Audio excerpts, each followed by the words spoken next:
Assalamualaikum warahmatullahi wabarakatuh. Perkenalkan, nama saya Muhammad Najat Putra Kemal, mahasiswa Universitas Megabuana Palopo, Fakultas Hukum. Saya akan membahas topik pro dan kontra pengesahan Undang-Undang Perampasan Aset. Undang-undang ini disebut sebagai langkah tegas pemerintah dalam memberantas korupsi dan mengambil aset negara yang telah dirampas. Namun di sisi lain muncul juga sebagai berbagai kritik dan kekhawatiran terhadap penerapannya. Pihak pro atau yang mendukung Undang-Undang Perampasan Aset berpendapat bahwa 1. Efektivitas memberantas korupsi. Banyak aset hasil korupsi sulit dikembalikan karena pelaku melarikan diri atau meninggal dunia sebelum diputus pengadilan. Undang-undang ini menjadi solusi agar aset bisa langsung disita untuk negara. Yang kedua, meningkatkan kepercayaan publik. Dengan adanya mekanisme penyitaan cepat, masyarakat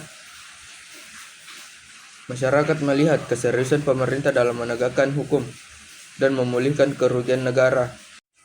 3. Sejalan dengan praktik internasional.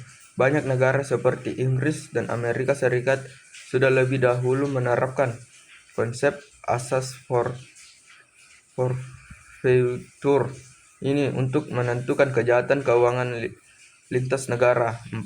Menutup celah hukum. Undang-undang ini memperkuat sistem hukum yang selama ini hanya berfokus pada pemindanaan, bukan pengembalian kerugian negara. Pihak kontra atau yang menolak Undang-Undang Perampasan Aset. Yang pertama, berpotensi melanggar asas praduga tak bersalah, karena aset bisa disita tanpa harus menunggu putusan keadilan pidana, dan kekhawatiran hak warga negara bisa terlanggar. 2. Risiko penyalahgunaan kewenangan. Jika tidak diawasi dengan ketat, aparat penegak hukum bisa menggunakan undang-undang ini untuk tujuan politik atau balas dendam.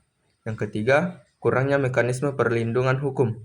Banyak ahli hukum menilai tidak perlu adanya lembaga independen atau mekanisme banding yang kuat agar penyitaan tidak sewenang-wenang.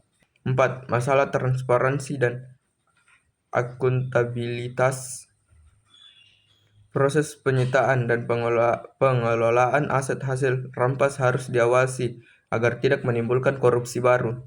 Kesimpulan, dapat disimpulkan bahwa Undang-Undang Perampasan Aset memiliki potensi besar dalam memperkuat pemberantasan korupsi, tetapi penerapannya harus hati-hati, transparan, dan tetap menjunjung tinggi asas keadilan serta HAM atau hak asasi manusia. Hukum tidak hanya harus tegas, tetapi juga adil dan berimbang. Berikut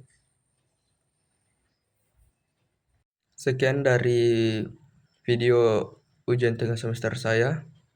Assalamualaikum warahmatullahi wabarakatuh.